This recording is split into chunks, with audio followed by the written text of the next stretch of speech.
warahmatullahi wabarakatuh. Hai sahabat semuanya, selamat datang di Sharing Islami, tempat di mana kita ngobrol santai tapi penuh ilmu. Di sini saya Safira Nimatul Ulia sebagai host akan mengajak pemirsa untuk sharing-sharing nih kepada pembicara-pembicara kita kali ini yang tentunya asik dan menyenangkan. Materi hari ini kita akan membahas tentang akidah dan ijtihad. Gimana sih cara memahami akidah yang benar? Terus apa hubungannya dengan iman kepada kitab-kitab Allah? Dan gimana sih peran ijtihad dalam kehidupan kita? Nah, biar pemirsa nggak bingung, kita telah hadirkan di studio kita kakak-kakak yang sangat luar biasa ilmunya. Halo, assalamualaikum kak. Assalamualaikum warahmatullahi wabarakatuh. Alhamdulillah, senang bisa berbincang dengan sahabat semua.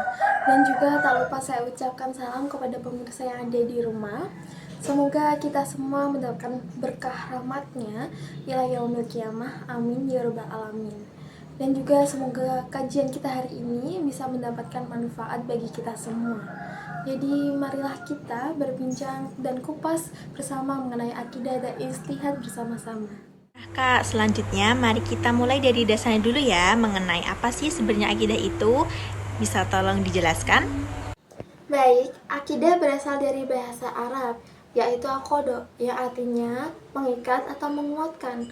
Maksud dari kalimat ini adalah akidah adalah keyakinan yang kuat dan mengikat hati seseorang, terutama keyakinan kepada Allah, malaikat-malaikatnya, Rasul dan kitabnya, hari akhir, serta qada dan qadar. Akidah adalah fondasi keimanan seseorang. Tanpa akidah, ibadah dan akhlak seseorang tidak akan memiliki dasar yang kokoh. Akidah yang lurus bersumber dari Al-Quran dan hadis. Rasulullah SAW menanamkan akidah sejak awal dakwahnya di Mekah pada 13 tahun pertamanya. Beliau fokus membangun akidah para sahabatnya.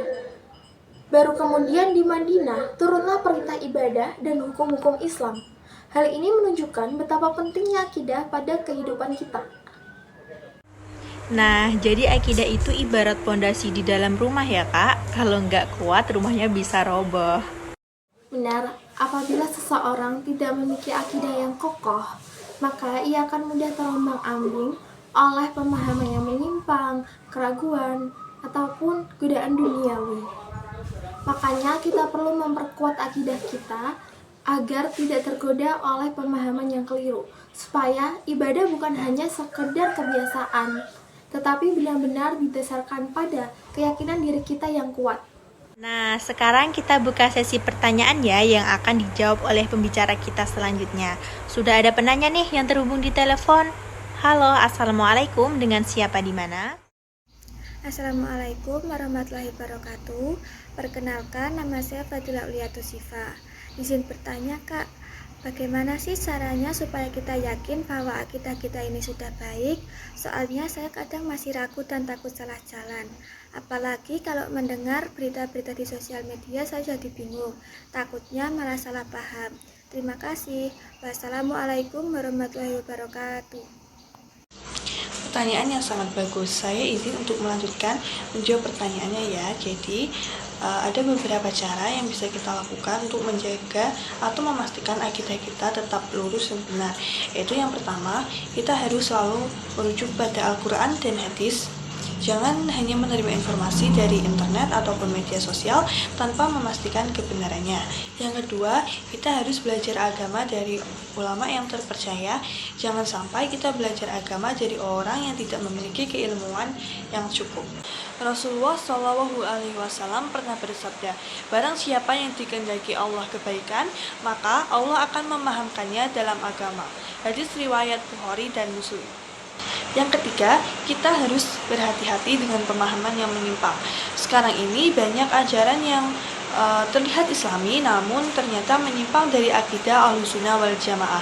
Oleh karena itu, sangat penting untuk kita selalu belajar dan mendalami ilmu agama yang benar. Alhamdulillah, saya jadi punya sedikit gambaran. Terima kasih atas jawaban yang sangat bermanfaat ini. Wassalamualaikum warahmatullahi wabarakatuh. Kita lanjut ya teman-teman. Kita juga ada pembicara lain nih yang gak kalah seru pokoknya. Nah Kak, kalau tadi kita bahas pentingnya akidah, sekarang kita bahas lebih luas ya Kak. Kira-kira apa saja sih ruang lingkup dari akidah itu sendiri? Akidah mencakup 6 rukun iman. Yang pertama, iman kepada Allah. Yang kedua, iman kepada malaikat Allah. Yang ketiga, kitab-kitab Allah. Yang keempat, rasul-rasul Allah. Yang kelima, hari akhir. Dan yang keenam, qada dan qadar. Semua ini harus kita yakini dengan sepenuh hati, diucapkan dengan lisan dan diamalkan dengan perbuatan. Masya Allah, jadi 6 rukun iman itu bagian dari akidah ya Kak. Nah, kita sudah ada penanya nih dari rumah. Assalamualaikum, dengan siapa di mana? Warahmatullahi wabarakatuh. Perkenalkan, saya Nova dari Kendal. Saya ingin bertanya, Kak, kenapa ya kalau lagi banyak masalah tuh keimanan saya suka turun? Bahkan saya juga pernah bertanya-tanya, kenapa ya hidup saya begini? Kadang juga saya pernah mikir, Allah tuh beneran dengerin doa-doa saya nggak ya? Gimana ya, Kak, supaya iman saya tuh bisa tetap kuat? Terima kasih sebelumnya. Masya Allah, pertanyaannya sangat luar biasa ya Kak ya. Memang benar, keimanan itu kadang naik turun kok. Bahkan, para sahabat Rasulullah pada zaman terdahulu pun pernah merasakan hal yang sama. Mereka datang kepada Rasulullah SAW dan bertanya, "Ya Rasulullah, kadang kami merasa keimanan kami sangat kuat ketika kami bersama dengan Engkau. Tetapi ketika kami kembali ke rumah masing-masing, keimanan kami itu terasa menurun." Lalu Rasulullah pun menjawab bahwa ini semua adalah hal yang wajar selama kita terus berusaha untuk memperbaiki keimanan kita. Oh, jadi itu wajar ya, Kak? Terus gimana ya, Kak? Ada nggak sih cara supaya iman saya itu bisa lebih kuat lagi? Saya harus ngelakuin kegiatan apa ya, Kak? Terima kasih. Oke, berikutnya kita ada beberapa cara nih agar keimanan kita tetap kuat. Yang pertama, sering membaca Al-Quran dan merenungkan maknanya. Yang kedua, mendekatkan diri dengan orang-orang yang soleh. Yang ketiga, meningkatkan ibadah kita seperti sholat sunnah, zikir, doa, dan lain-lain. Yang keempat, memperbanyak rasa syukur. Coba kita lihat di sekitar kita, nikmat Allah itu banyak banget loh. Jadi, kalau untuk Mbak Nova sedang merasa keimanannya turun, jangan dibiarkan berlarut-larut ya. Langsung cari solusinya, mungkin dengan membaca Al-Quran sesering mungkin dan memahami maknanya. Insya Allah nantinya keimanan kita akan tetap stabil. Masya Allah, jadi salah satu cara menjaga iman kita adalah dengan ilmu dan ibadah ya Kak. Baik, ada penanya selanjutnya nih, langsung 2 penanya yang mereka dari satu majelis yang sama. Assalamualaikum, izin bertanya, bagaimana sih hubungan antara akidah dengan iman kita kepada kitab Allah? Mohon dijelaskan, terima kasih. Waalaikumsalam. Saya izin melanjutkan ya. Wah, asyik nih, pertanyaan bagus banget. Hubungannya itu deket banget kayak 2 sisi mata uang. Akidah itu kayak pondasinya, terus iman ke kitab Allah adalah salah satu batu bata pentingnya.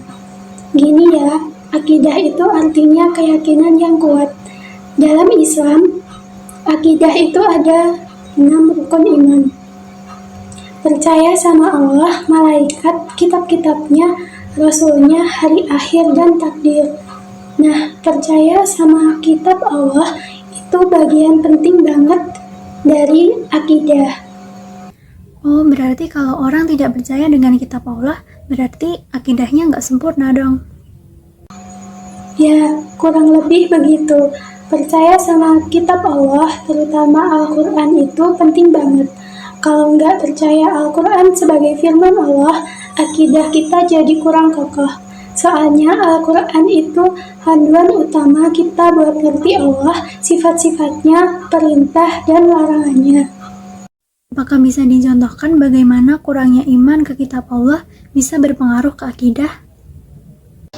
Baik, di sini saya izin melanjutkan ya Mbak. Jadi gini, misalnya ada orang yang tidak percaya akan adanya Al-Quran atau tidak percaya isi kandungan dalam Al-Quran, atau bahkan menganggap bahwa Al-Quran hanya karangan manusia saja, maka dia bakal susah menerima dan mengamalkan ajaran Islam yang ada dalam Al-Quran tersebut.